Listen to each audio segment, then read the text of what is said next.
स्वागत है आपका वन इंडिया 24 में। मुजफ्फरपुर के मिठनपुरा स्थित निजी होटल में केंद्रीय गृह मंत्री नित्यानंद राय का प्रेस कॉन्फ्रेंस।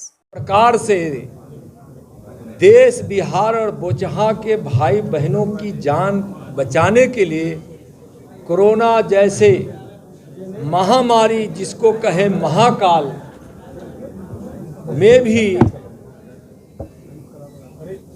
लोगों के जीवन को सुरक्षित करने के लिए जिस प्रकार से उन्होंने वैक्सीन का, भारतीय वैक्सीन का निर्माण कराया, लोगों को वैक्सीन लगवाने का काम किया और बिहार सरकार ने बड़ी प्रतिबद्धता से वैक्सीन लगाने की व्यवस्था को खड़ी की और कोरोना काल में लोगों का जान बचा। आज वह गरीब यह देखता है कि कोरोना के कारण जो प्रभाव पड़ा है, तो लगातार प्रधानमंत्री गरीब अन्न योजना के कल्याण योजना के माध्यम से लगातार गरीबों को, यानी देश के 80 करोड़ लोगों को मुफ्त अनाज दे रहे हैं। उसमें बोचहा के हजारों हजार परिवार को आज 2 वर्षों से मुफ्त अनाज मिल रहा है। 6 महीना आगे भी मिलता रहेगा। किस प्रकार से गरीबों के शौचालय बने हैं, किस प्रकार से गरीब के घर बन रहे हैं प्रधानमंत्री आवास योजना से। पहले घर के लिए वो उतनी राशि दी जाती थी जिसमें आधा लिंटर बनने के बाद ऊपर का छत नहीं डला पाता था, लेकिन आज राशि इतनी बड़ी कर दी गई कि अच्छे से एक छोटा सा घर बन जाता है। उसमें बिजली की व्यवस्था होती है, उसमें गैस कनेक्शन की व्यवस्था होती है, उसमें पेयजल की व्यवस्था होती है। आज बोचहा के घर घर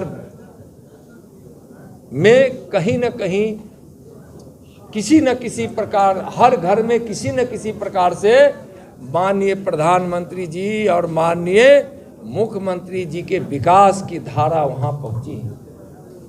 आज सड़कें अच्छी है।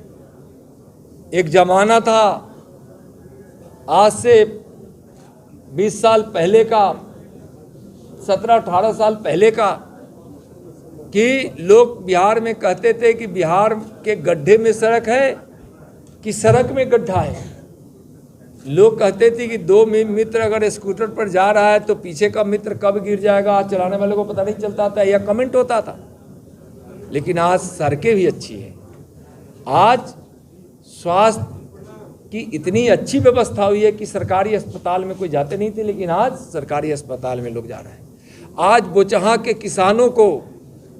किसानों को प्रधानमंत्री किसान सम्मान योजना के तहत हजारों की संख्या में उनके खाते में साल में 6,000 रुपया लगातार जा रहा है और समय पे जा रहा है।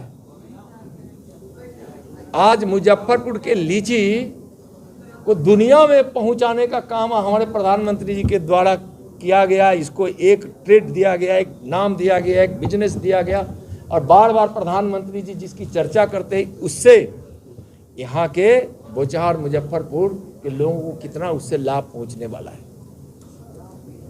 आज नई शिक्षा नीति लागू हो गई। नई शिक्षा नीति में आज यह नहीं है कि जो अंग्रेजी में पढ़ेगा जानता है वही मेडिकल की पढ़ाई पढ़ेगा, इंजीनियरिंग की पढ़ाई पढ़ेगा और वही जज बनेंगे, वही बड़े बड़े अधिकारी बनेंगे। आज मातृभाषा में भी, जो जहाँ की मातृभाषा है और यहाँ हिंदी में भी पढ़ाई होगी। ये आप सोचिए कि बोचहा का भाई बहन और मुजफ्फरपुर का भाई बहन भी अब हिंदी में पढ़ के, परीक्षा दे के और डॉक्टर इंजीनियर बन सकते हैं।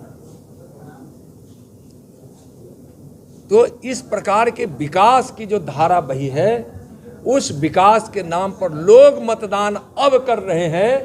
आप लगातार इधर 2-3 चुनाव से आप देखेंगे तो पिछले बिहार विधानसभा का चुनाव, पिछले 2019 के लोकसभा का चुनाव, अभी हुए अभी 4 राज्यों में शानदार जीत, 5 राज्यों के चुनाव में, पंजाब में तो हम थे ही नहीं, लेकिन हम उन 4 राज्यों में भारी बहुमत के साथ सरकार बनाए।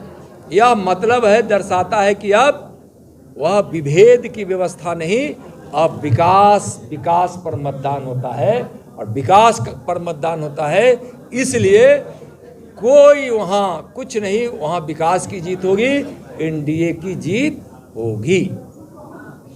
धन्यवाद। आपको कुछ कहना है? बिहार में चर्चा इस बार सीएम कुर्सी को लेकर जो चल रहा है उसमें आपका नाम काफी चर्चा में है, क्या कुछ कहेंगे इस पर? कहा जा रहा है कि अब अगले सीएम नित्यानंद राय हो सकते हैं। मैं जहाँ हूँ और जहाँ मैं माननीय प्रधानमंत्री जी की प्रेरणा में और माननीय गृह मंत्री आदरणीय अमित शाह जी की, जहाँ हम आदरणीय प्रधानमंत्री और आदरणीय गृह मंत्री जी के सानिध्य में काम कर रहे हैं, वह बहुत ही एक ऐसा काम है, बड़ी जिम्मेवारी की काम है और एक बहुत महत्वपूर्ण काम है। इसलिए मेरा स्थान जहां हमको मिला है वह हमारे लिए जीवन का उससे महत्वपूर्ण स्थान नहीं हो सकता, और माननीय प्रधानमंत्री जी के प्रेरणा में हम काम कर रहे हैं, उससे जीवन का बड़ा कोई सौभाग्य नहीं हो सकता। तो अगर मान लीजिए आप बचा चुनाव पर आप बोल रहे थे, बहुत बहुत धन्यवाद सबको साथ